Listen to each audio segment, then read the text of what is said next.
WIAC 740 presenta Delvis Grisel y compañía.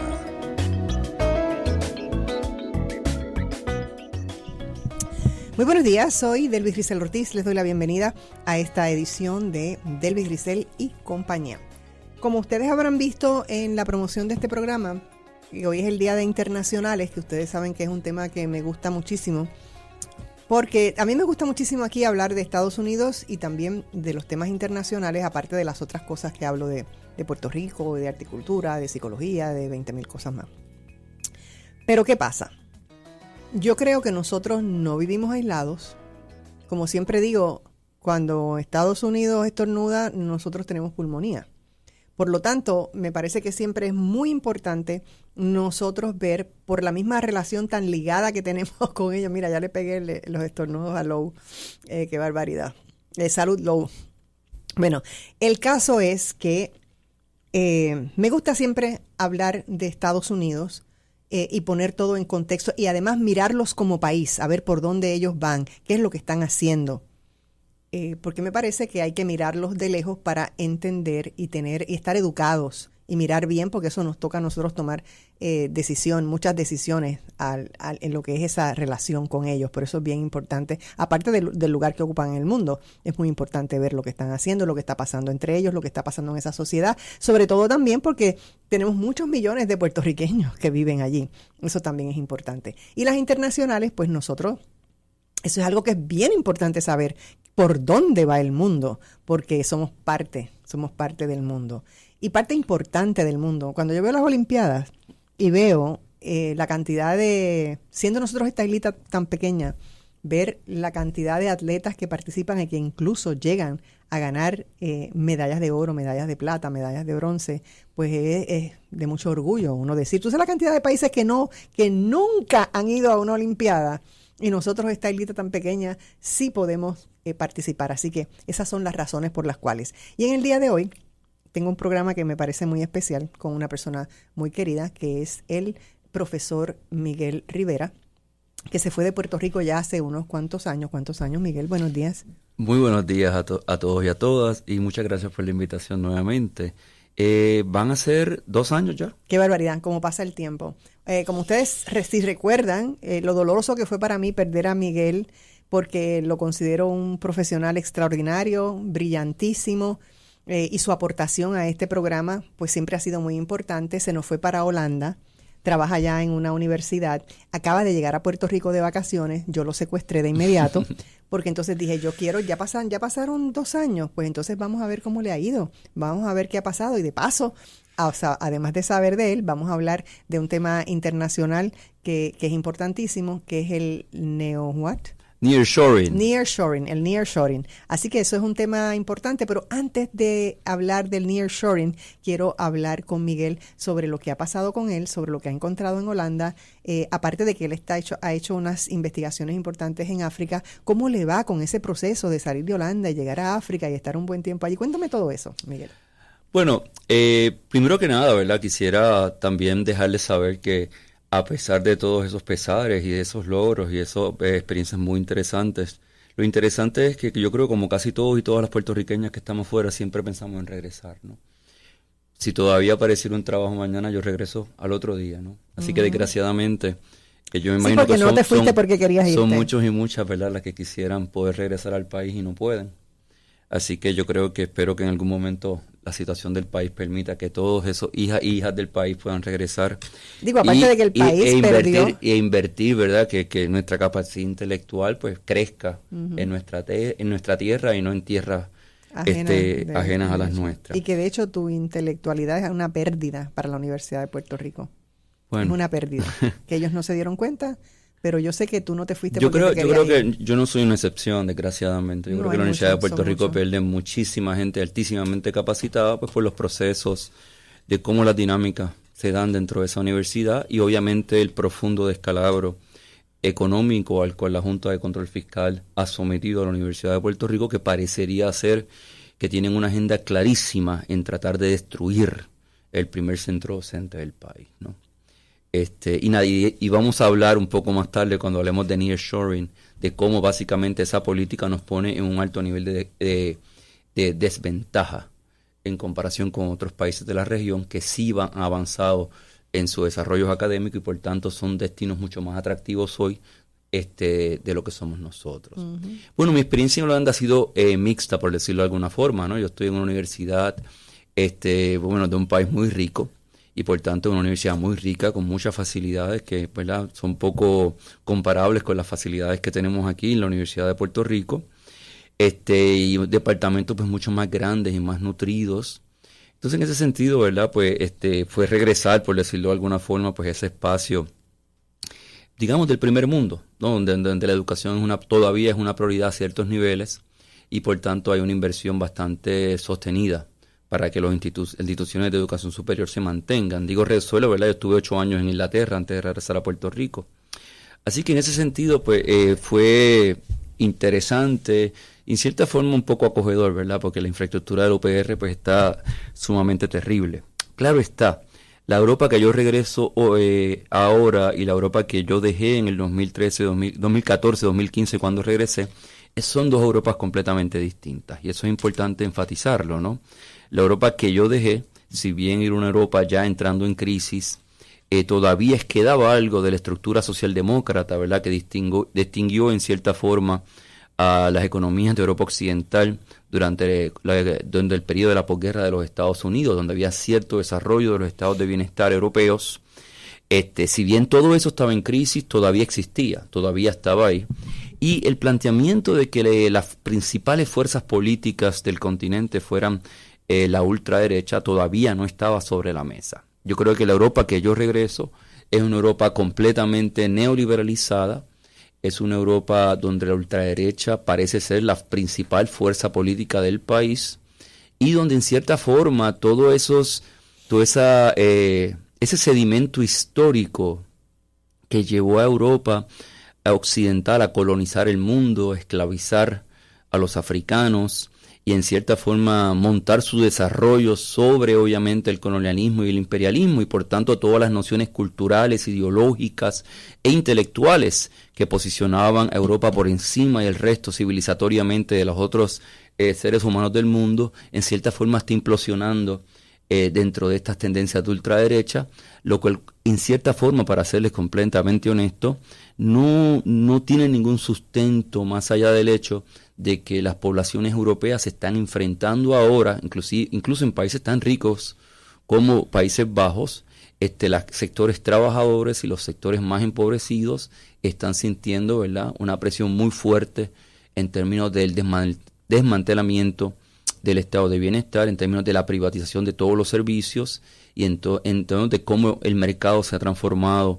en el único mecanismo primario más allá de la intervención estatal o la intervención o las políticas sociales. Entonces, en ese sentido, si bien siguen habiendo, ¿verdad?, siguen pagando salarios muy buenos, mucho mejores que aquí en términos de la academia, la verdad también es que es un país, ¿verdad?, los Países Bajos, sumamente neoliberalizado, donde el sistema de salud es privado y es muy malo, donde se pagan 40% de impuestos, pero realmente no recibes, si no eres pobre, no recibes ningún tipo de beneficio real sobre eso, donde se están aumentando los aranceles universitarios todos los años esencialmente, y donde básicamente al mismo tiempo los sectores más ricos de ese país no pagan impuestos porque Ámsterdam es un paraíso fiscal.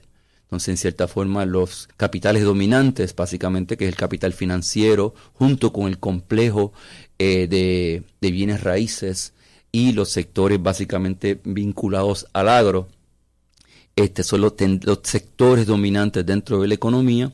Y entonces, en ese sentido, los sectores del capital financiero e inmobiliario, pues básicamente generan enormes cuantías de riqueza, sin pagar gran parte de impuestos, mientras el resto de la población tiene una carga contributiva muy alta. Uh-huh. Y entonces, pues obviamente, como tiende a suceder en muchas de estas sociedades occidentales, la culpa se le va a echar a los sujetos de afuera y no va a ser realmente una introspección sobre qué es lo que está sucediendo a los adentro y especialmente cómo es que el proceso de conflicto entre las clases sociales dentro del país es lo que básicamente está articulando esa escasez y esa problemática, esa presión social en la cual, por ejemplo, los holandeses jóvenes no tienen dónde vivir. Están viviendo con sus padres y es la primera generación desde antes de la guerra que tienen que quedarse hasta alta edad en casa de sus padres, no porque quieran, sino sencillamente porque no hay vivienda accesible para ellos. Entonces, en ese sentido, si bien todavía sigue siendo un país, ¿verdad? Como he tratado de reiterar muchas veces, un país rico y posiblemente el país con la infraestructura más sofisticada y sólida que yo he visto de los más de 45 países que he visitado, también están todos esos problemas, que es lo que ha llevado en cierta forma a un gobierno ultraderecha al gobierno, y a mí, a pesar de que muchos colegas y amigos y amigas holandesas piensan quizás diferente a mí me da la impresión de que mucha gente sencillamente apoya las políticas planteadas por este gobierno, especialmente en relación a detener la migración, a sus políticas antimusulmanas y, por el otro lado, tratar de promover, resolver el problema de la vivienda y resolver el problema de la salud. Así que tú dirías que entre el neoliberalismo y la inmigración y la injusticia social son factores importantísimos para que en los últimos años todo se esté moviendo hacia la derecha. Yo creo que... Pero ¿por qué la derecha o la ultraderecha, sabiendo lo que son y lo que van a hacer y cómo van a operar, por qué la gente los va prefiriendo? Bueno, es simple. Yo creo que lo que pasa es que a partir de las últimas décadas ha habido un proceso sistemático de deconstrucción de los planteamientos de izquierda como una opción. Y empezaron precisamente por los grupos de centro-izquierda y muchos grupos incluso de izquierda de verdad, ¿no? ¿Por qué ocurrió eso? Bueno, primero que nada porque la presión y el giro ante la caída del muro de Berlín va a poner mucha presión, ¿verdad?, sobre esos sectores de izquierdas anticapitalistas, porque en cierta forma, como se presentó por muchas décadas el conflicto, tenía que ver entre un bloque y el otro. Entonces, en ese sentido, cuando un bloque pierde, es difícil plantear que todavía eso va a ser una opción, si acaba de colapsar. Y obviamente todo lo que sale después, cuando cae el bloque y se empieza a ver lo que estaba sucediendo realmente en estas sociedades, seamos honestos y honestas, no era lo más alentador tampoco, ¿verdad? Entonces, en ese sentido, cuando se consolida la idea del mercado y la unipolaridad estadounidense, pasan varias cosas en Europa. Primero, la socialdemocracia o la centroizquierda lo que hace es que se transforma básicamente en plataformas de neoliberalismo con cariño. Es decir, eran neoliberales como cualquier otro, pero con cierto grado de cariño, un poco equivalente al Partido Popular Democrático en las últimas décadas en Puerto Rico. La diferencia en política económica es la misma, no hay diferencia. Es, bueno, que estos quizás son un poquito menos crueles con algunos sectores. Eso realmente es lo que se transformó la izquierda en Europa Occidental, y eso es lo que todavía sigue siendo, ¿no? O sea, el partido, ahora mismo la alianza de izquierda, por decirlo de alguna forma, en Francia. No, en Holanda son los verdes rojos, y los verdes rojos son equivalentes al Partido Demócrata de los Estados Unidos. O sea, de izquierda realmente no tienen nada. Es sencillamente que, bueno, que de alguna forma pues no son antimigrantes, no son racistas, creen en la cuestión ambiental y quizás creen en tratar de buscar aumentar el gasto público, ¿sabes? Pero no hay realmente un planteamiento fuera del neoliberalismo dentro de las fuerzas políticas de izquierda. Quizás la diferencia más marcada en el contexto europeo de los partidos que van avanzando, quizás la alianza de izquierda en Francia, pero es importante nuevamente resaltar que a pesar de que los medios acusan a Mélenchon de ser de ultraizquierda, él no es ni de cerca de ultraizquierda. Él es sencillamente, si lo ves, es un socialdemócrata de Francia en 1970. No es ni tan siquiera un comunista, un trotskista, que eran las fuerzas antilistas francesas. No. Estamos hablando de una persona que en 1975 sería el participante de un partido común y convencional. Entonces, ese giro hacia la derecha, lo único que ha dejado la respuesta alternativa ha sido básicamente a utilizar el racismo histórico en el cual se funda la idea de la Europa occidental como un resorte para aglutinar las masas. Bueno, tengo que pausar, Miguel. Interesantísimo todo lo que me estás comentando, lo que vas viviendo por allí, lo que vas observando y también lo que vas estudiando. Pero regresamos de inmediato, no se vaya nadie. Y ahora regresamos con más de Delvis Grisel y compañía. Estamos de regreso en Delvis Grisel y compañía. Hoy comparto con el queridísimo doctor, profesor Miguel Rivera, que ya hace 2 años nos abandonó y está viviendo en Holanda, haciendo investigaciones en África y está entrando un gran caudal de conocimiento a su vida, que ya estaba bastante llena. Yo no sé cómo los chips no se le han volado, pero bueno, ahí vamos. Pero bueno, Miguel, ahora hay algo que quiero explorar contigo antes de que pasemos al nearshoring, que es el tema internacional que vamos a tocar hoy, porque es que tengo muchísima curiosidad. ¿Cómo es la vida diaria allí? ¿Cómo te va con la comida? ¿Cómo te va con tu mascota? ¿Cómo son las carreteras? ¿Cómo es conversar con la gente? ¿En qué idioma te comunicas? Bueno, ya obviamente sé que quizás esa primera parte puede dar una impresión de muchas complicaciones, pero la verdad es que la vida en los Países Bajos es una vida relativamente placentera. O sea, los Países Bajos es un país donde el espacio urbano está diseñado para las bicicletas, no para los carros. Entonces todas las carreteras, ¿verdad? O todas las principales vías de toda la ciudad tienen la carretera para los autos, la carretera para la vía para las bicicletas y la acera para los peatones. Entonces en ese sentido, ¿verdad? La utilización de la bicicleta es algo completamente del uso diario para todos los lugares que vaya. Y lo que hace no es solamente ambientalmente sostenible, sino que hace mucho más fácil la movilidad dentro de espacios urbanos que están planificados y están bien organizados y que por tanto pues facilitan, ¿verdad? Que uno se pueda mover la bicicleta para cualquier lado. ¿A la universidad? A la universidad yo voy en bicicleta y te estoy queda cerca, ¿verdad? 8 minutos en bicicleta. Entonces eso es algo muy, muy placentero, podría decir. Por otro lado, los bosques, los jardines, la naturaleza en los Países Bajos están muy cuidados, ellos son muy cuidadosos con su naturaleza y entonces pues tienen bosques, jardines y su naturaleza, ¿verdad? Espacios verdes muy bellos, muy placenteros. A mí, ¿verdad? Me da muchísima pena, ¿verdad? Porque la fauna puertorriqueña es muy linda, pero pues por las mismas cosas que la Universidad de Puerto Rico está en pedazos y el país está en pedazos, ¿verdad? Nunca nadie se dio a la tarea de crear un espacio, ¿verdad? Que eso fuera atractivo para la gente. Uh-huh. Pero sí, es sencillamente ese espacio de su, ¿verdad? El cuidado que tienen de los espacios verdes es muy placentero.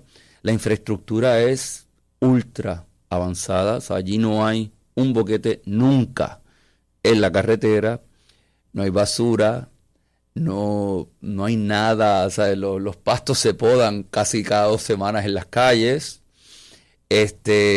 Los buses funcionan perfectamente bien, los trenes dan problemas en toda Europa en estos momentos históricos. ¿Cuál es el problema de los trenes?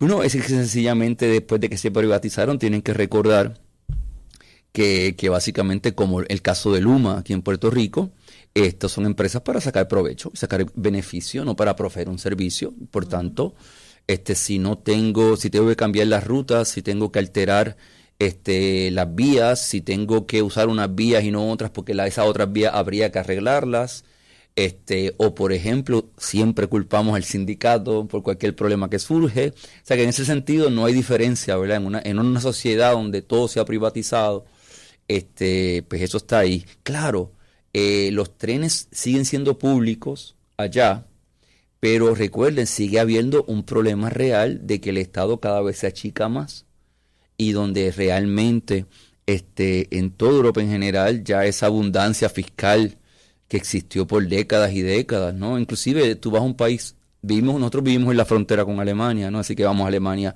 y mi suegro vive en Alemania 2 horas, así que estoy en Alemania casi toda la semana, cruzo Alemania.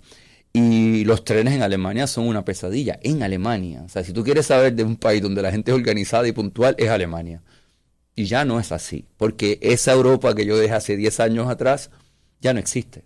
Es una Europa en crisis, una Europa en declive. Entonces, en ese sentido, ¿verdad? Eso se siente en algunos frentes, como es, por ejemplo, los trenes, pero en el caso holandés se siente más, por ejemplo, los servicios de salud. Los servicios de salud son muy malos. tú pagas un seguro médico, yo y mi esposa pagamos 300 euros mensuales, y básicamente funciona como la tarjeta de salud en Puerto Rico, en el cual tú tienes un proveedor principal que te recomienda básicamente el Tylenol todo el tiempo, a menos que estés sumamente mal. Entonces, si estás en una posición de crisis, aparentemente el sistema funciona muy bien. Pero hasta que llegues a estar mal, el sistema es verdaderamente terrible. O sea, que preventivo nada. No, ¿qué? Yo fui allí, mira, yo me hago unos estudios. Eso aquí no lo hacemos. Se acabó. Mi esposa, ¿verdad? Perdimos un bebé hace un tiempo atrás. Nunca había un doctor. ¿Sabes? Esto está pasando en el primer mundo, ¿no? En estos países ricos. Wow. Un poco para que vayan entendiendo, ¿verdad? Cómo es la cosa. Y no hablar de los impuestos, por supuesto. O sea, que todas las calles, todo eso está muy bonito, ¿verdad? Pero cada 3 meses estás recibiendo un boleto, o sea, estás pagando impuestos, más lo que te sacan del cheque, ¿sabes? Pagas por absolutamente todo. Los costos de vivienda son altísimos y el costo de vida es caro. O sea, no es barato.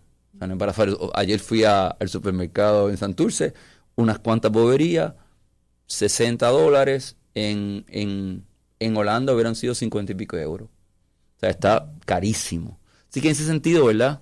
Por otro lado, es muy seguro, muy tranquilo. Y entonces en ese sentido... ¿Y la comida? Pues mira, yo no sé mucho de eso porque nosotros siempre hemos cocinado nuestra propia forma en casa. Incluido cuando estábamos en Puerto Rico, tampoco comíamos comida boricua todo el tiempo. Era la mezcla esta que tenemos, o sea, entre que yo y mi esposa. Comida internacional. Hay de todo en casa, exacto. Comemos casi de todo. Entonces allá eso pues ha sido más o menos igual. Pero me imagino que vas a la universidad y afuera comes, ¿no? Y de vez en cuando ir a un restaurante. ¿Qué tal sí, es? La comida en la universidad es malísima. Sí. Muy ¿Pero mal. qué comen? Pues mira, en la universidad se comen, ellos dicen que es un panini, pero es un bocadillo horrendo, de muy baja calidad y muy caro. Y eso un poco es lo que hay, ¿no? Okay. La cuestión de la comida, realmente Holanda no es el lugar más adecuado para eso. ¿Pero qué se come allí? O sea, ¿qué es la comida típica allí? Son papas, obviamente, porque en la región todo se comen papas, y con algún tipo de salchicha, pero... ¿Chorizo? No, son otro tipo de embutidos. Para serte honesto, yo nunca las he probado porque eso no es predominante en la sociedad. Ellos no tienen cultura culinaria. Okay. O sea, ellos mismos no comen esa comida tradicional que tú estás hablando. En eso, ¿verdad? Muy diferente a los alemanes, que ellos van a comer lo que sea, pero con papas. Okay. ¿Verdad? Entonces, esos son más parecidos a nosotros, que tenemos una cierta fuente de proteínas y una cierta fuente de carbohidratos. Los holandeses, en ese sentido, mi experiencia no muestra eso. Los holandeses como personas, bueno, yo diría que algo que yo admiro de ellos es que son muy pragmáticos. Yo creo que también son personas con mucha visión, en términos de que ellos comprenden la situación y empiezan a trabajar para lograr lo que quieren. O sea, que son muy estratégicos en ese sentido.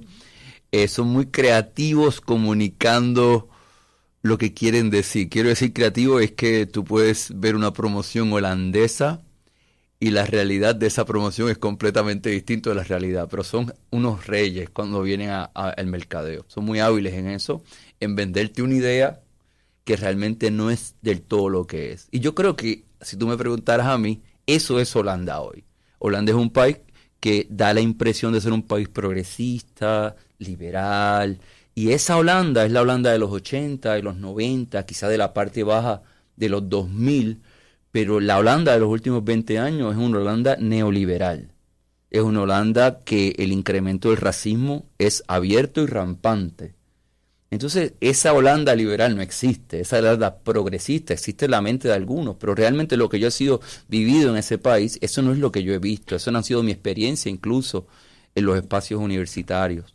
Así que tenemos que dárselo. Aparentemente el sistema escolar holandés es bueno. Entonces, en ese sentido, quizás eso es uno de los remanentes, ¿no? Del estado de bienestar y de esa historia educativa quizás del país. Porque incluso las universidades, si bien siguen siendo de muy alto nivel, están bien neoliberalizadas también. Bueno, se nos ha ido la luz aquí. Vamos a ir a una... Ay, volvió. Bueno, me imagino que entró la... ¿cómo se llama eso? Lo que entra después que se va la luz. La planta. Me imagino que entró la planta. No me has dicho en qué idioma te comunicas. Español, inglés, perdóname. Oh. Los holandeses hablan perfecto inglés. Tienen un manejo increíble del inglés. Todos. Todo el mundo sin importar, bueno, generacional. Yo diría que cualquier persona menos de 50 años o 55 años te habla un inglés espectacular. Las personas por encima de los 60 lo manejan, pero realmente su segundo idioma es alemán. Okay. Pero obviamente después de la posguerra o en los últimos 40 o 50 años, la expansión y la presencia de la cultura estadounidense en Europa occidental es muy marcada. Entonces, ¿verdad? Tú ves caminando por las calles holandesas con la gorra de los Yankees y todas las promociones de estadounidenses. Allá esto, o sea, ese elemento, las series que ven en Netflix, todo eso es alrededor de la órbita cultural estadounidense. Entonces, en ese sentido, nuevamente, esa Europa hace 20 años que tenía como una producción autónoma, separada, diferente. Yo creo también que eso viene en declive y se va viendo especialmente en Países Bajos, que si bien es un país rico, desarrollado y muy avanzado, es un antiguo imperio colonial y esclavista, hay que recordar eso. Uh-huh. Pero es un país relativamente pequeño, ¿no? Uh-huh. Eso obviamente tiene menos fuerza quizás en países más grandes, como es Alemania, como es Francia, como es Italia, como es España, pero aún ahí yo creo que hay un avance también de la cultura estadounidense y de las formas de vida estadounidense. Y yo creo que eso se refleja muy claramente en cómo opera el Parlamento Europeo. Uh-huh. Bueno, tengo que pausar nuevamente. Vamos a la pausa y regresamos de inmediato. No se vaya nadie. Y ahora regresamos con más de Delvis Grisel y compañía. Estamos de regreso en Delvis Grisel y compañía. Bueno, entonces, África. Vamos a coger África para terminar con tu experiencia en África y entonces empezar con el nearshoring. Bueno, ahora mismo yo soy Senior Research Fellow en el Departamento de Economía de la universidad donde yo trabajo y yo estoy trabajando en un proyecto de investigación en el cual estamos analizando cuál es la percepción de los oficiales de la Unión Africana sobre los mecanismos de financiamiento internacional para proyectos relacionados al cambio climático. Entonces, en cierta forma, esta relación, ¿verdad?, o tener la contraparte a los oficiales de la Unión Africana, pues en cierta forma fue lo que me llevó hasta pasar tiempo a hacer estudio de campo en Etiopía, en el mes de marzo, lo cual fue una experiencia sumamente grata por diversas razones. Primero que nada, nunca había estado en Addis Ababa, nunca había estado en Etiopía. Etiopía es el único país de África que nunca fue colonizado, ¿no? Entonces son personas muy orgullosas de esa y es una cultura muy interesante, ¿verdad? Porque ahí salen los primeros judíos, ¿verdad? Ahí sale también, Vallecas es un país donde la principal religión es los cristianos ortodoxos. Es un país donde fue un imperio, pero también pasó por un régimen comunista, pues digamos estalinista, no de la mejor expresión de la izquierda, por decirlo de alguna forma. Y donde hoy en día, pues básicamente Addis Ababa es una ciudad que está en un boom de construcción, que en todas las esquinas hay una construcción. Yo creo que en 4 o 5 años me gustaría volver, porque tengo la impresión de que va a ser tremenda ciudad por todas las construcciones. Y es una ciudad sumamente vibrante, activa, parques hermosos, muy buena comida, y los etíopes gente muy noble y muy agradable.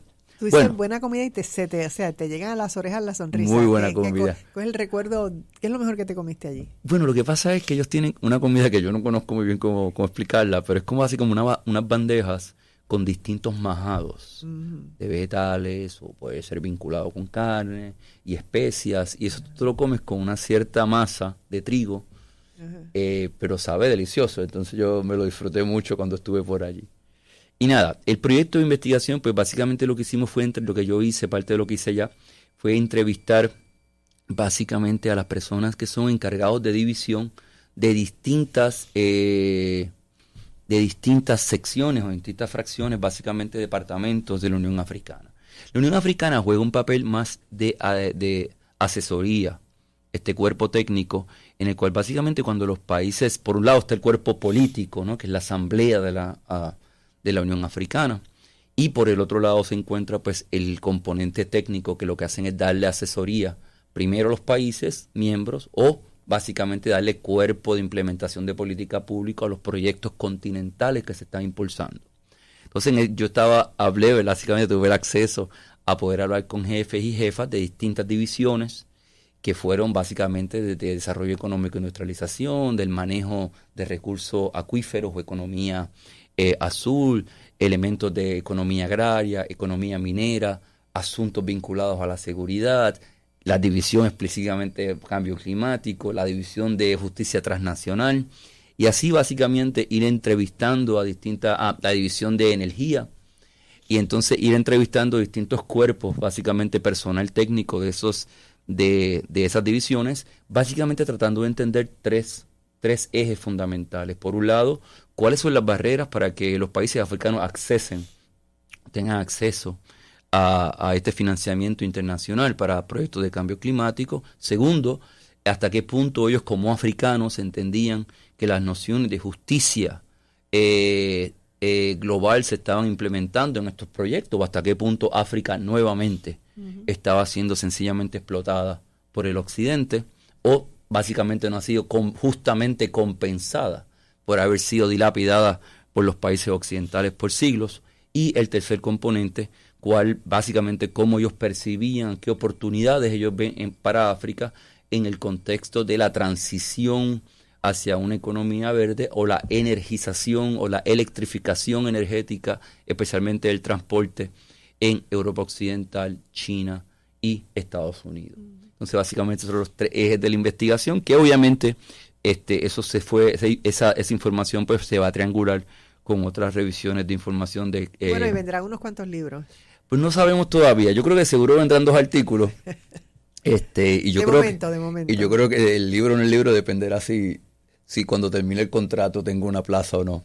Yo estoy segura que sí, el libro si viene. no tengo plaza, pues entonces... El libro viene y vendrás aquí con el libro. Eso se quedará para después. Y entonces, pues básicamente ese proyecto pues ha sido pues una experiencia muy rica. Y claro, nuevamente, estar en el gran beneficio de estar en un país pues desarrollado y con muchos recursos, ¿no? Que me ha permitido pues pasar este último año, pero tengo un poco más de un año todavía, en el cual estoy esencialmente sin dar clases, ¿no? Solamente estoy trabajando en proyectos de investigación, trabajando en mis propios artículos, que claro, es un privilegio que yo nunca hubiera tenido la idea, ni el sueño de poderlo tenerlo aquí en Puerto Rico, pero que aún en Inglaterra tampoco es algo común. Así que yo creo que en ese sentido pues tuve algo de suerte. Bendecido. Tuve algo de suerte que pude lograr esta posición, última posición en la que me encuentro. Muy bien, pues hablemos del nearshoring. Explícame nearshoring. Bueno, mira. Con lujo de detalles, por favor. Bueno, voy a tratar de dar un contexto histórico, ¿verdad? Pues yo creo que es la forma más fácil de quizás explicar esto. Yo creo que posiblemente los y las redescuchas han escuchado, ¿verdad?, en las últimas décadas que todo el mundo habla de la globalización, ¿no? Y la globalización realmente es un proyecto que va a empezar a tomar... ¿Dónde comienza? Eso es debatible, pero al final de cuentas sí va a lograr su expresión más clara a partir de la fundación de la Organización Mundial de Comercio en 1994, porque en cierta forma va a establecer cuáles son los regímenes de comercio internacional fundamentados sobre las bases del libre comercio, ¿verdad? Recuerde que cuando hablamos de comercio internacional no hablamos solamente de comercio internacional en términos de intercambio de bienes, pero también hablamos en este contexto histórico de intercambio de servicios, y también hablamos de la regulación de la inversión extranjera, ¿no?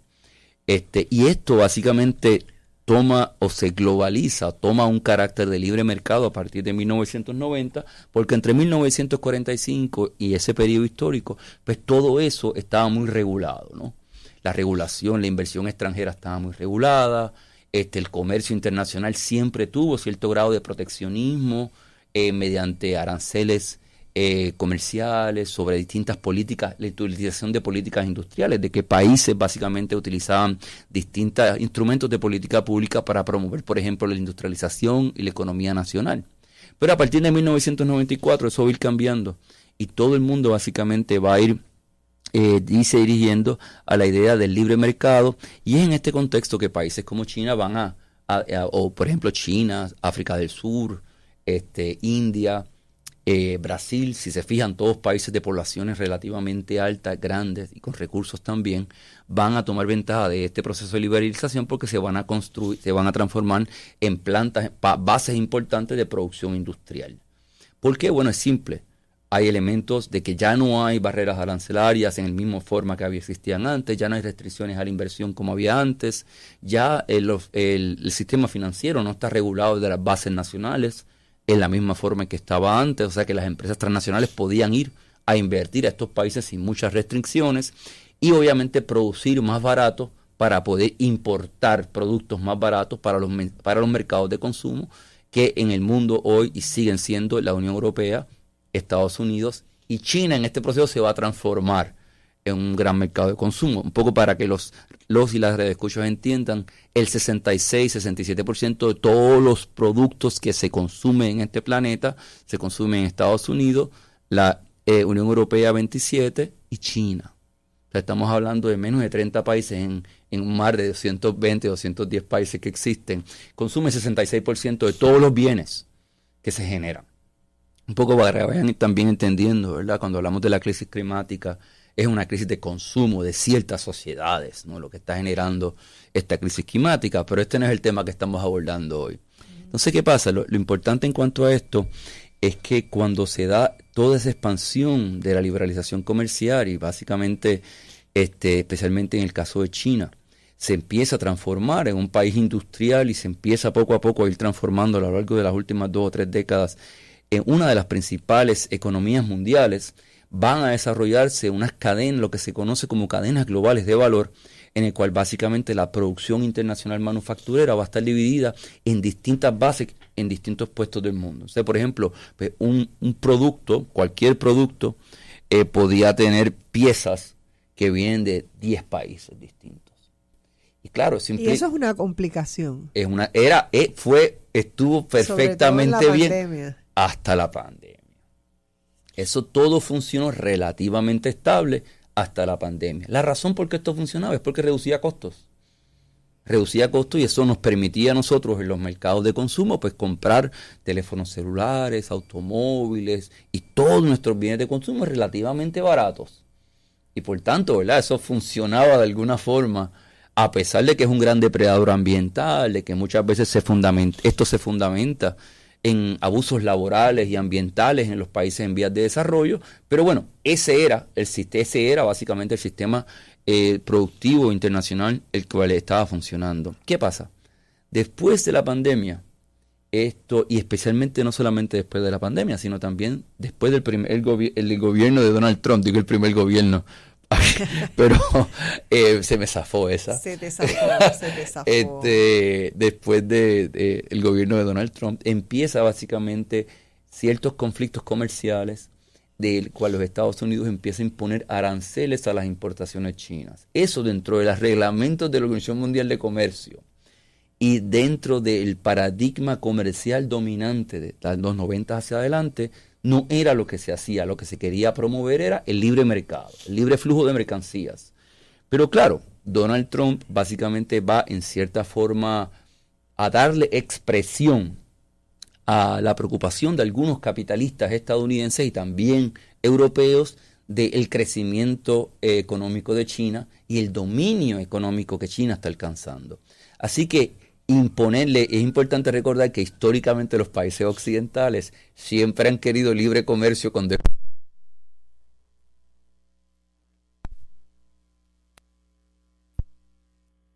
eso, en el cual básicamente Occidente va a decir, bueno, China de verdad que nos está derrotando en nuestro propio juego del libre mercado. Así que yo creo que la política de Donald Trump lo que trató de impulsar fue, como él decía, balancear el asunto, tratando de hacer que los productos chinos fueran más difíciles de entrar a los Estados Unidos. Como él estaba detrás de su moto de Make America Great Again, en cierta forma, exacto, tenía que ver con tratar de restringir el poder comercial de China, que es su verdadero poder económico. Exacto. Eso va a empezar ya en el espacio con Donald Trump, pero eso no va a cobrar realmente, digamos, fuerza real en términos de política pública hasta que básicamente llega la pandemia. Porque la pandemia lo que va a mostrar precisamente es que esas cadenas globales de valor, esa articulación internacional, esa red internacional productiva que permitía tener insumos, partes de cualquier producto de 3 o 4 o 10 países, ya básicamente no está funcionando. O sea, que si un país se paraliza todo el mundo, y obviamente lo que eso dejó ver muy claro es que eso puede traer problemas serios, especialmente en el contexto de la pandemia, donde no había acceso en gran medida a muchos productos médicos, porque toda la base productiva no estaba a nivel nacional, sino se articulaba a nivel internacional, principalmente en el caso de la pandemia de China. Uh-huh. Y obviamente eso va a traer básicamente 2 elementos importantes a la mesa, que es el regreso de la vinculación entre la geopolítica directamente y la economía, y segundo,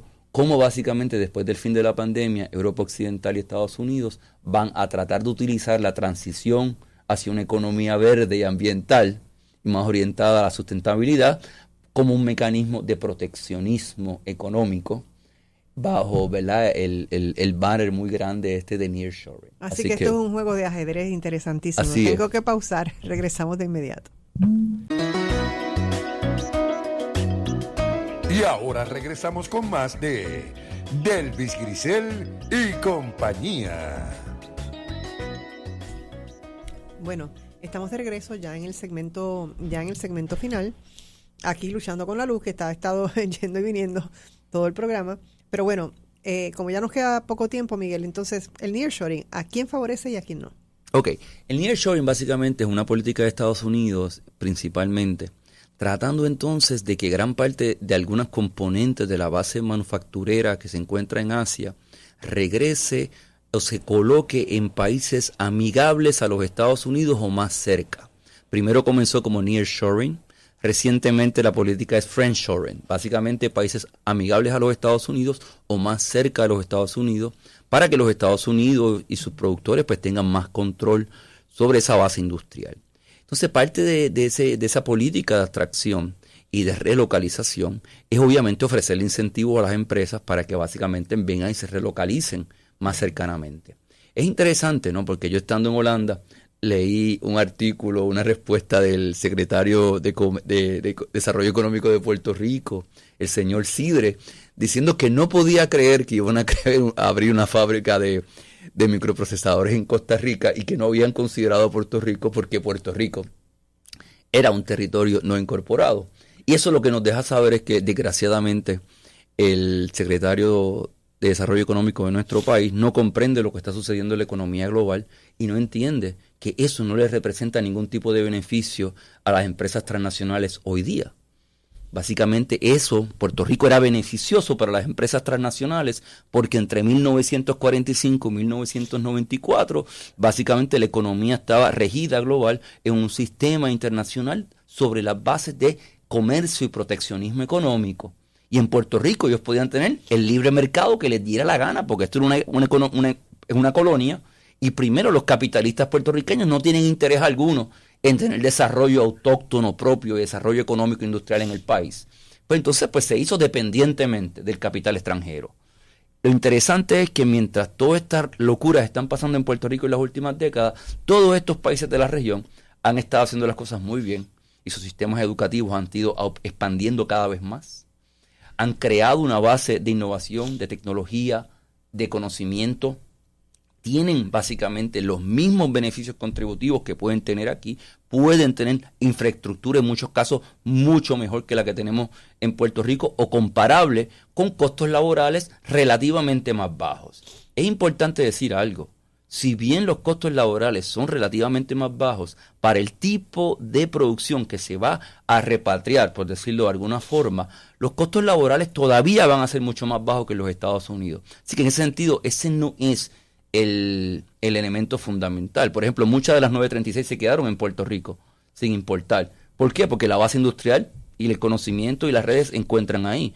Eso no tiene que ser básicamente la gran limitación productiva. El gran problema que tiene Puerto Rico hoy en día es que no tiene cómo competir con economías como México, no tiene cómo competir con economías como Costa Rica, no tiene cómo competir con países como Panamá, no puede competir con países como República Dominicana, y eso no está vinculado directamente a los salarios, a diferencia de lo que muchos economistas en este país contables están argumentando. Eso no es cierto, eso no se sustenta empíricamente.